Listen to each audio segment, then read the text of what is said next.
Hello friends, welcome to a new video.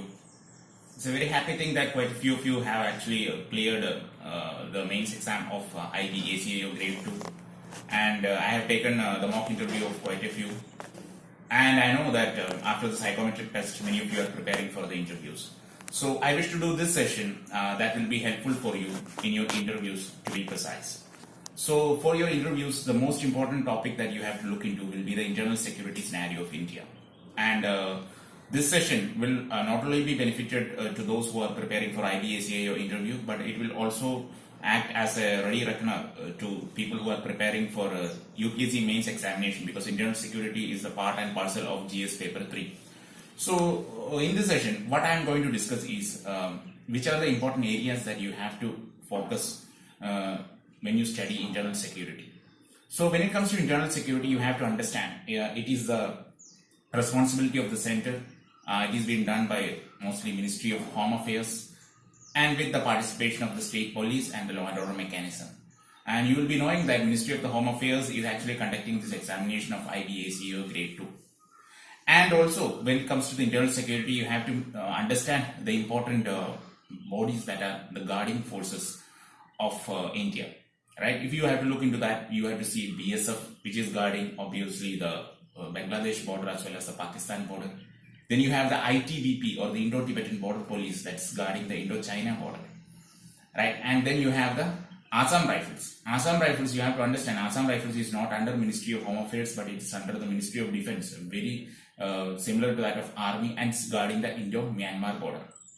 And then you have the Shasastra Seema Bal SSB, that's guarding the Bhutan as well as the Nepal border. And obviously for the maritime security guarding, we have the Indian Coast Guard. And so if you have to understand that ITBP is mostly suitable in guarding the mountainous borders, and obviously you can see the same thing when it comes to the Assam Rifles. And Shasastra Seema Bal is actually guarding the peaceful borders of India, Nepal as well as India, Bhutan. And also BSF, that is guarding more tense borders, but it's also land borders. If you see the borders of India, Pakistan mostly, and also the Indo-Bangladesh borders. So these are the important guarding forces when it comes to the internal security scenario. And if you look into the major internal security threats, you have to see the Naxalism. Nowadays it's not that much, but obviously it's a very, very huge internal security threat for India. And also the threat of illegal immigration that you find in the especially in the Indo-Bangladesh border, the very porous borders, and how the porous border management has to be done. And very recently we see the skirmish in the Nagaland, where an ambush was planned by the army against the NSC and Khaplam group militants, but unfortunately quite a few civilians were dead. So you have to see about the rules like AFSPA and Unlawful Activities Prevention Act 1967, its ramifications, its problems, so that you can always look into. So you have to look into the Naga issue, the issues of Manipur, where there is intertribal conflicts like the Naga-Kuki conflict, and also there is a conflict between the Meitei community and the tribals. So that's one thing. And obviously if you look into the Assam region, you have to see the Ulfa issue. It's still kind of peace talks are going on, but not completely resolved. Right? There was a Bodo issue earlier. Right? And also if you look into the Gorkhaland, they were actually in for a separate state.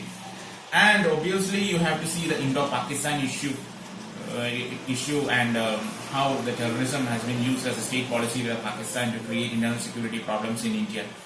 And the Naxalism, to be precise, and you know that it is CPI Maoist, is a banned organization from 2009 onwards. If you look at the Ministry of Home Affairs site, in the banned organization, the 39, the banned organization is CPI Maoist.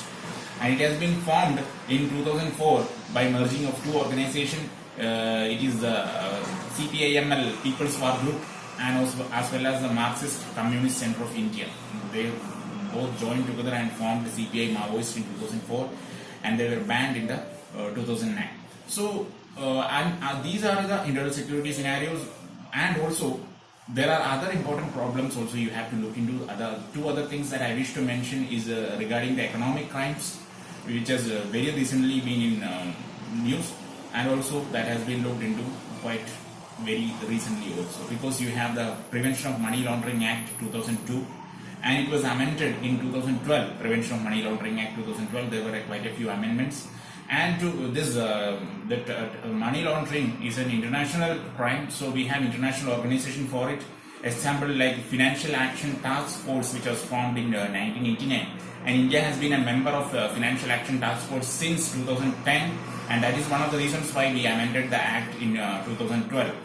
Right, and India had joined as an observer in 2006, and when India joined the FATF in 2010, it has been joined as a 34th member.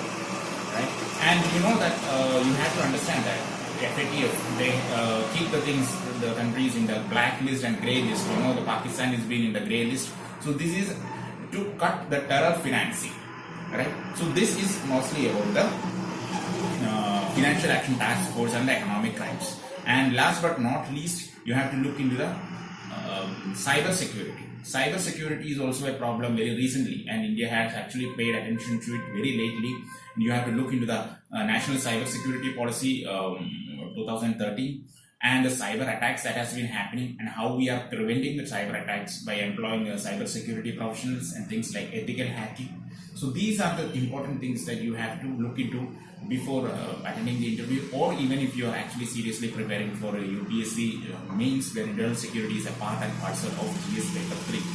So please do look into these things. I have given you the important clues, right? And stay tuned, and please do subscribe the channel for more videos. Stay tuned. Thank you. Take care, and good luck for the interviews. Bye.